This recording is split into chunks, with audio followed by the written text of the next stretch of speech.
Hello everybody, my name is Benjamin Bloom. Welcome along. This is the Benjamin Bloom Football Channel and this is part 1 of the Championship review for game week 6. We're in a 3-game week, so I'm going to split these up. We had 7 games last night, which I'll deal with. Obviously there's another 5 tonight. I'll deal with those 5 then on Thursday morning, and then we can get to our normal schedule and put the preview out on Thursday night. So plenty to talk about last night. As I say, over half of the Championship teams in action and some revealing results and performances, let's just say. Before we go any further, let's say thank you to Russ Peake, a fan and now a friend. Despite Ben's terrible taste in football teams, Russ is the fan sponsor of the Championship review show throughout the season. Thank you so much to Russ. And we must give a big plug to Fan First. www.fanfirst.co.uk is a fan user-generated rating site. Everybody loves the scores out of 10 in the newspaper. They love to read them. They love to critique them. They love to give their own. Well, you go ahead and you give your own over on fanfirst.co.uk. A really good resource. You can rate all the players, the managers, the teams, the referees, even the VAR up in the Premier League. It's actually a really good resource. I'm always talking about the stats versus the eye test. Well, this is going to give us the eye test, and you can get teams of the week, players of the week, who's the best player for which team. If you're coming up against a team you don't know a lot about, just go into Fan First and see who has been rated the best player for those teams. Really good resource, www.fanfirst.co.uk. Thank you for their partnership sponsoring the channel for the next couple of weeks. Last night, here were the scores in the Championship. Forest 1, Rotherham 1, Norwich 1, Birmingham 0, Coventry 1, Swansea 1, Millwall 2, Luton 0, Huddersfield 1, Derby 0, Bristol City 0, Borough 1, and Reading 1, Wycombe 0. Those two at the end there will tell us that the top of the table looks a bit clearer now. And at the top of the table, we need to talk about Reading, who have gone 3 points clear there. Fantastic start continues with a 1-0 victory over Wycombe. Top versus bottom in the end, by the end of the night. Here is how it shook out. Lucas João back up top now for Reading.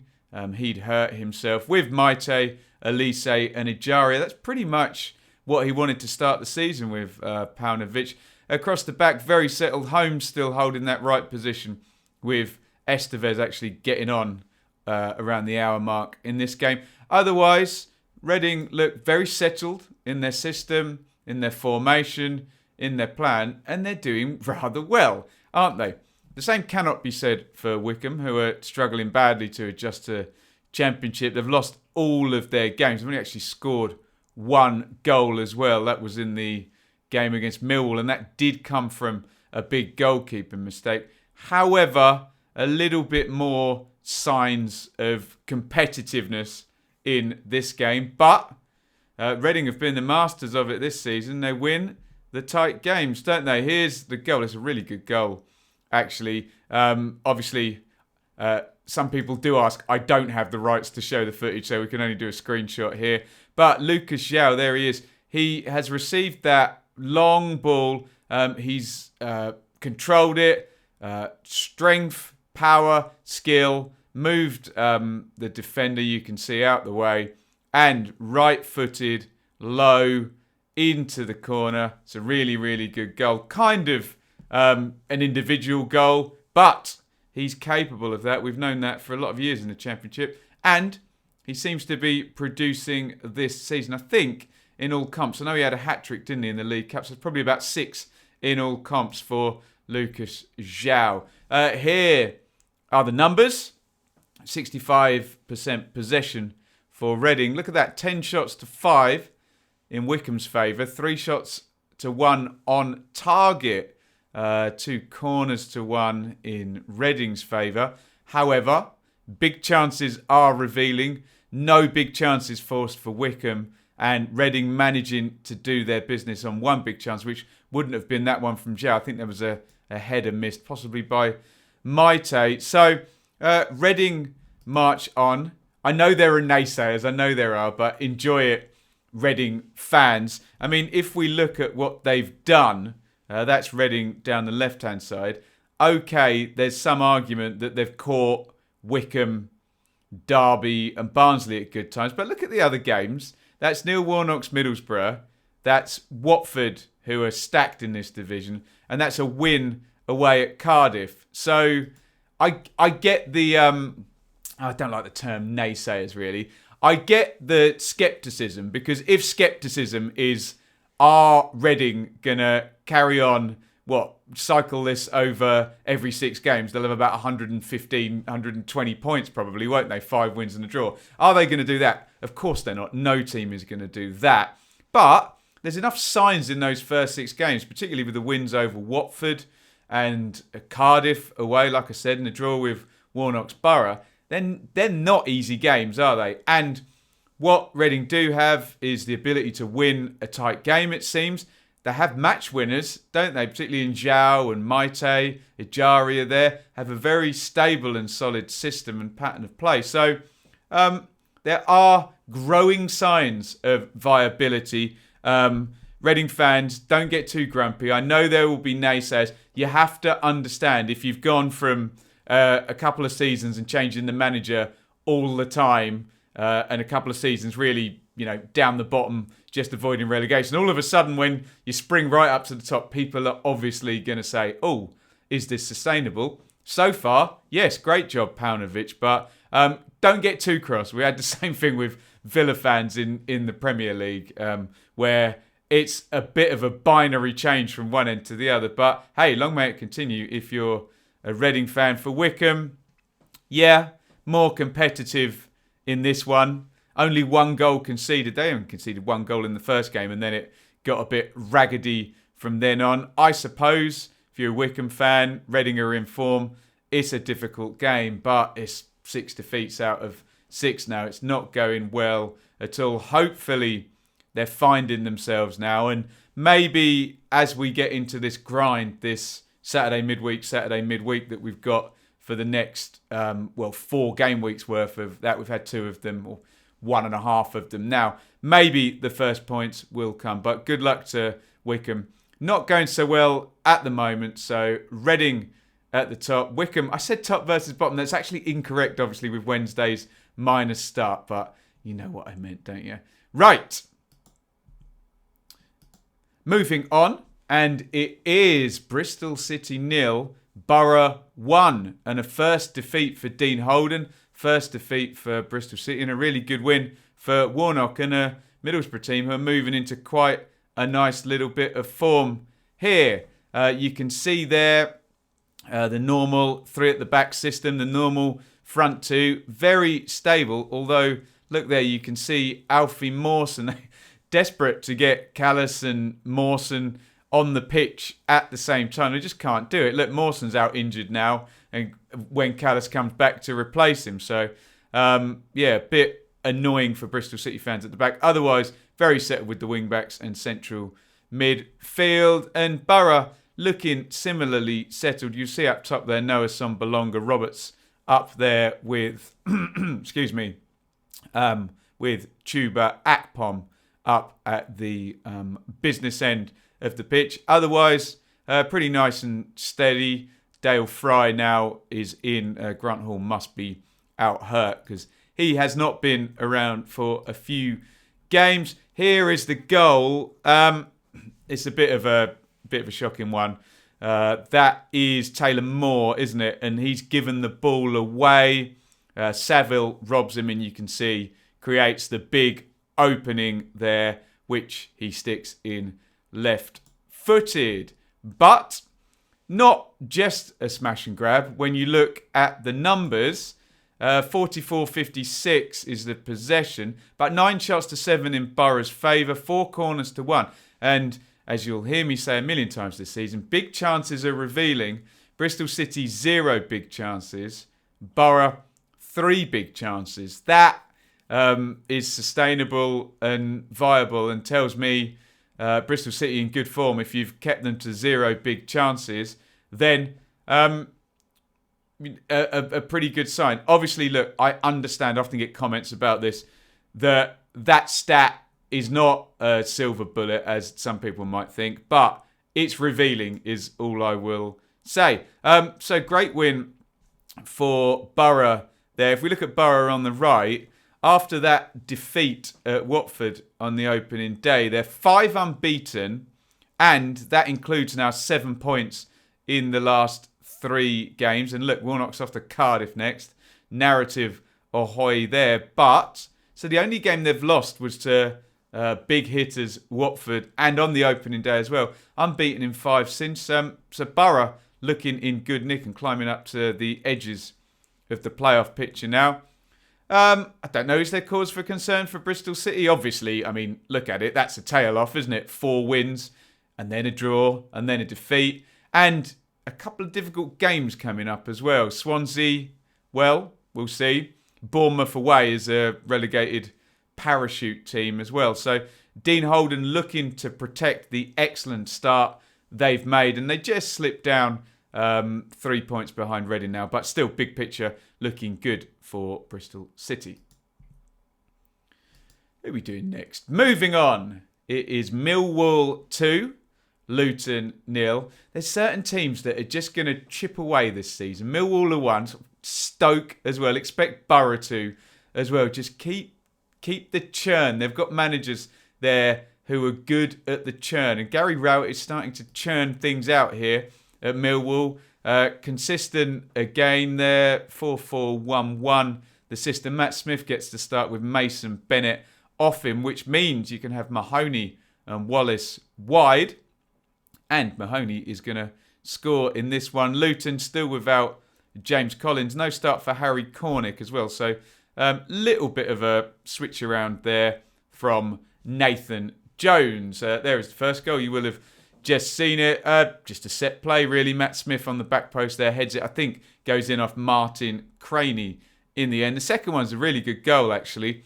That is the definition of a low percentage chance, isn't it? Outside the box, on an angle, with pressure on the shooter. But Conor Mahoney's going to fire that left-footed, low, in off the far post. Really good finish. I know Mahoney has frustrated Bournemouth and Birmingham fans over his time, but there's a player in there, as you'll hear me say a lot, and that's a great goal for 2-0 there. There are the numbers. Look at the shot count there.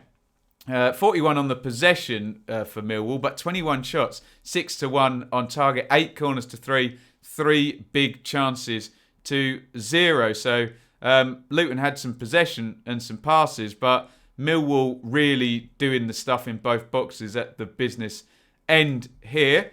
And talk about the churn. Okay, Millwall had 1 win in 4 to start, but then 2 straight wins there against Wycombe and Luton. Draws against Brentford and Stoke. So that's what I mean about the churn, where in this division, if you can stay consistent, stay steady, pick up lots of points against who are going to end up being the bottom 8, be competitive and don't lose to the top teams, this 46-game league will eat up and spit out the teams that aren't consistent like that. And I think Rowett knows that, and he knows that over a churn, over a long season, Millwall look like they can be quite competitive this season. Can they get up into that top 6, though?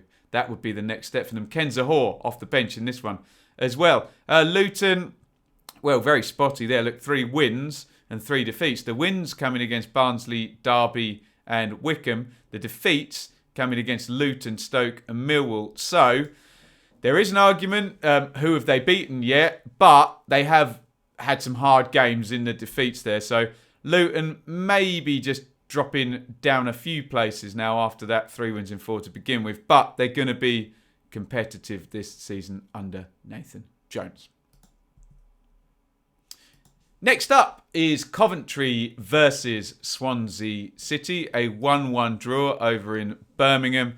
For this one, Shipley and Mayhew in the goals there. Coventry's team looking very settled. McCallum over Darbo there. Obviously, Hamer still suspended. Allen helping out in midfield there. And Shipley in on the left, and he gets the opening goal in this one. Ryan Bennett into the defence replacing Joe Rodden, who's now at Spurs. Otherwise, nice and settled, and I prefer the look of that with a central striker and Ayew and Lowe supporting now. Great goal, this one. Laid back, that must be Godden who's pulled it back. And Shipley's going to hit that side foot, left foot, first time. That is going to fly in off the post. A really brilliant finish there by Shipley for 1-0. And a really good equaliser as well. When I was watching this, I just said to myself, how can you defend that? I think Bidwell with yet another assist. He started the season fantastically. And Ayew just on a sprint, in his stride, takes the ball and in a flash just smashes it into the corner. Really difficult to defend against. There are the numbers. 51-49 to Swansea in the possession. 9 shots to 6 for Coventry in the attacking. Big chances are revealing. 2 big chances to 0 there. So maybe Coventry might have edged this one, but it ends in a draw. Looking at both sides there. Coventry, well, they're a few games without a win. And Blackburn and Borough coming up. Can they get one in one of those games? It looks a bit better for Swansea. Obviously, they had 3 wins in the first 4. A little drop off, 1 point in the last 2. And Bristol City and Stoke to come up. So we will see how that pans out for both. Presumably Swansea, like I say, the happier to take a point yesterday as we grind through the double Saturday midweek games. Okay, next up, Norwich v Birmingham, which we did last night on the channel as the watch-along. Not the most entertaining affair. Birmingham setting up very much to stop Norwich, but Norwich in the end breaking them down with an 85th minute goal. Still no Zimmerman for Norwich. Cantwell comes back in. We'll talk about him in a second. And Hugel and Pookie both start. You can see Birmingham bring Roberts in alongside Dean and Friend. And Lecco makes a start for them.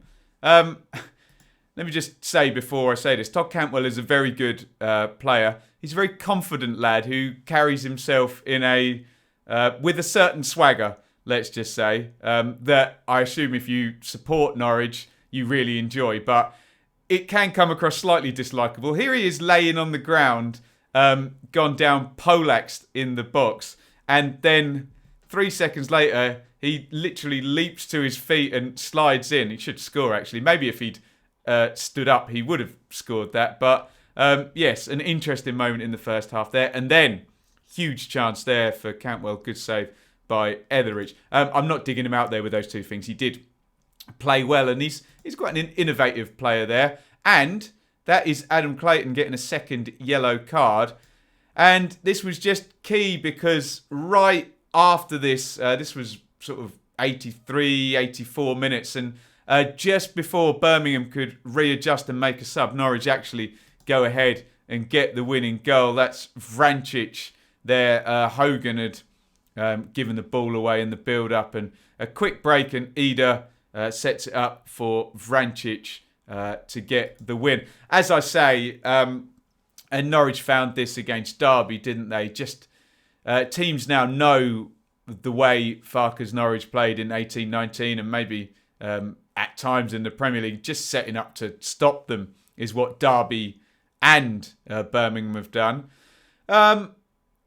Now, your view on this depends on whether you take the absolute of the result and leave the nuance out. So, Norwich won. So, in terms of the absolutes, well, job done and a victory. If you look at the nuances there, they did huff and puff. They didn't create much in the way of openings. I know I've showed you the Cantwell 2 chances there, but the second one was from a mistake from Lecco. So, look, before any Norwich fan tries to take me on in the comments, when I mean openings, I mean clear cut. They had a lot of the ball, but with 8 Birmingham players in between. in the end, they did manage to break them down. So in terms of the absolute, without the nuance, yes, they got there. But if I were a Norwich fan, the last 2 victories have been very late wins. I would want to see just a very standard run-of-the-mill 2-0 victory where a load of big chances are created. You know what I'm saying. So, but just get the wins at this point, especially when teams are coming up just to stop you. Look at that. 73% possession, 23 shots, only the 4 on target, and only the 1 big chance, which would be probably Cantwell's in the first half there. So that's the point I'm making, that there's signs that Norwich are now going in the right direction. Obviously, 2 wins is good, but they've both been late wins. They've both been against 10 men. Maybe it's the start of them becoming viable and starting winning, but still, we haven't seen that. When Norwich went up under Farker in 18-19, and I know Norwich fans get grumpy with comparisons, but we're allowed to compare. It's the obvious kind of barometer, isn't it? They would very consistently create a load of big chances in a game, not concede many, and dominantly win. They're not winning dominantly yet, are they? Dominating possession, but that's not winning dominantly, is it? If you know what I'm saying. For Birmingham, though, we'll look at the results. We'll just do Birmingham on the right first. And after winning against Brentford on the opening day, 3 straight draws and now 2 straight defeats. Obviously, we knew under Karanka it was going to be pragmatic and defensive. Maybe they won't be quite so pragmatic and defensive as they were last night in most of the games. I know Norwich are very good on the ball. But that's no wins in 5. And I think someone told me in the chat, have they not scored from open play yet this season? I think all the goals have been sort of corners and penalties and whatnot. So on the one side, good that they're tight and they're getting their play going. But on the other side, worrying with the results and the goal scoring. As I said, for Norwich, obviously, look, they could have won that game against Derby on another day. Pukki doesn't fall over. Sticks the penalty, and obviously they lost to Bournemouth and drew to Preston. But 2 wins there. You'd look at Wycombe as a banker, and then a much more interesting test there where they go to Brentford on the 27th, and that's a team that will actually let Norwich play and will try and play football against them. Then we'll start to see almost a preferred opponent for Norwich. But they get the 2nd straight win. They do the job, and they were the active team, and Birmingham were the passive team. And I often in those situations do kind of think, well, if you're passive, you are kind of hoping that things go right in the game plan. So Norwich getting the win. Onward, and it's onward for Huddersfield, who also win again. They're in a nice little streak, and they beat Derby 1-0. Derby, who are in the opposite of a nice little streak here, and we're starting to see the throw stuff against the wall approach of management. Okay, he's now getting Waghorn and Lawrence back, which is good news, but 3 at the back, a back 5, whatever you want to call it.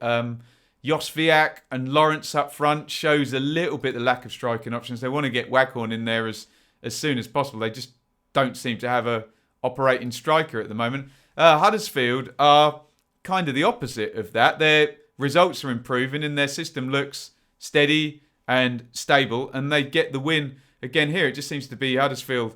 Is Huddersfield the place managers go to die after we saw Lamucci and that gnarly defeat there where things didn't go so well.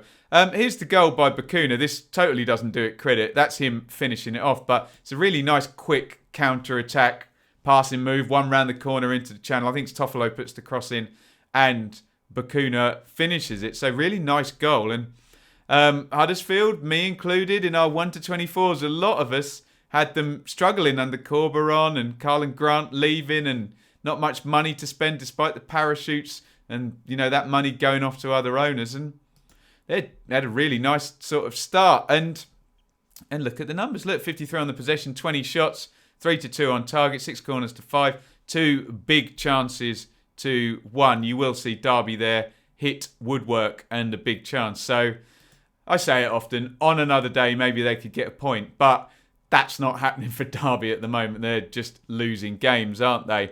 Looking at the Rams on the right there, 5 defeats in 6. And I smell trouble. Look, Forest versus Derby on Friday with a new manager in at Forest. I think Mr. Koku might need a win in that one. Let's just say I'm not saying that's right, but we know how Uncle Mel operates there, and he won't suffer too many more defeats, I do not think. And Huddersfield, brilliant.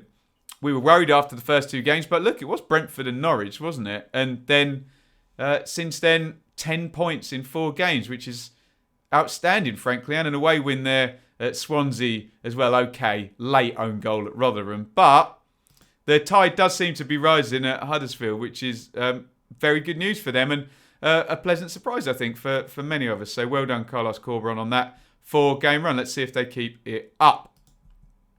Last one, I think, is Forest versus Rotherham. There, it's a 1-1 draw in Chris Hughton's second game, and settled side there for Forest. I think that's unchanged by the look of it. And very much so for Rotherham. We talked about the grind and the churn earlier for the teams at the top in terms of like a Stoke or a Millwall or a Borough will grind out wins. I think Rotherham will grind out good, hard to play against performances, and they'll be very solid and stable there. Barlaser now is a starter, and Miller. So he has tweaked his team since he's come up there. And Barlaser with the opening goal from the spot there. Here is the equaliser. It's actually a really nice goal. Again, we had a few good goals here. Lolly, lovely touch around the corner to set Graben in, and he sets Amiobi up. This is probably a bit unfair on Lewis Graben because you can't see the speed he's run around Jamal Blackman, but I think my point stands that that's a pretty big chance. So maybe... I'll say it again, on another day, this one's a win for Forest. And in fact, when you look at that, 5 big chances to 1, maybe they should have got the victory here. But I think anyone who's been following Rotherham will know they've been pretty unlucky in the last few games with some late goals. So they'll take that one all day long there. So some encouragement for both teams, really. If you look at the results, Houghton's come in, 4 points in the first 2 games. You would have taken that all day long, despite the nuance now of knowing that you missed some chances. And going into that big derby game, the East Midlands derby against Derby County at the weekend, for Rotherham, they'll just be pleased to... It feels as though they've been on the wrong side of some late goals recently, and in this game it feels like that they could have... that it's them that was on the right side of things sort of going their way in this one. So that's good for Rotherham.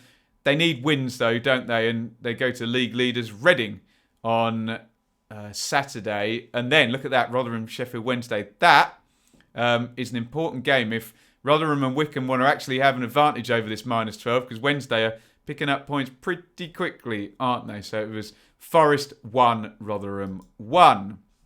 Right. There is your league table. What a start by Reading. Unbelievable. 5 wins and a draw in the first 6. Only 1 goal conceded as well. Very solid and winning tight games. Well done, Veljko Paunovic. Bristol City get their first defeat there. The other teams that played, Millwall move up into 4th. Swansea draw, so Millwall moving ahead of them. Norwich... and Huddersfield, indeed, moving up onto the edges of the playoffs. Norwich, 2 straight wins. Huddersfield, 3 wins in 4. And also, look, what's that coming over the hill? Is it a Warnock in 9th place there and unbeaten in 5 and 2 points per game over the last 4 games? He'll be happy with that. Luton drop to 10th. Stoke sitting in there, aren't they? Talk about those teams that will grind it out. 16th is Rotherham with their point. They'll be happy to see as many places between them and the relegation zone for as long as this season as possible. Birmingham slip down beneath them after that late defeat last night. Forest draw, but Houghton will be happy with 4 from the first 2, won't he? He's reset that nicely. Derby, well, all eyes on Friday, and they keep losing. And speaking of keeping losing, Wycombe 0 points, and Wednesday can close up the -12 to within 1 point already after only 6 games with a win tonight. And speaking of tonight, we'll look at the fixtures in a minute.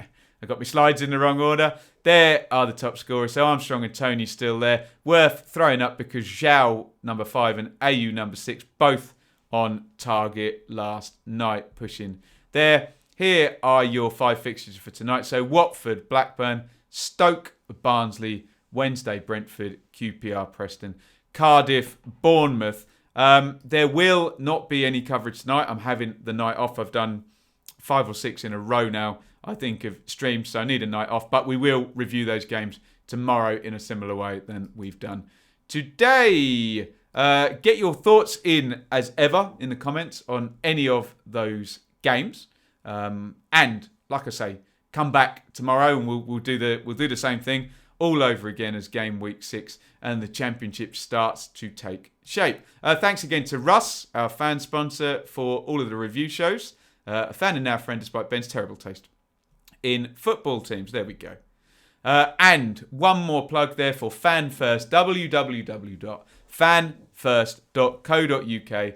User-generated ratings for your team, for any team, any game you've watched. Go ahead, fanfirst.co.uk, and register your email and your team over at the website and go and get rating. Really, really good fun and going to be a good resource. Right. Thank you, everybody, for watching. I will see you tomorrow, unless big news breaks during the day, for more championship reviews of those 5 games tonight. Everybody, enjoy your day. And it's over and out from me.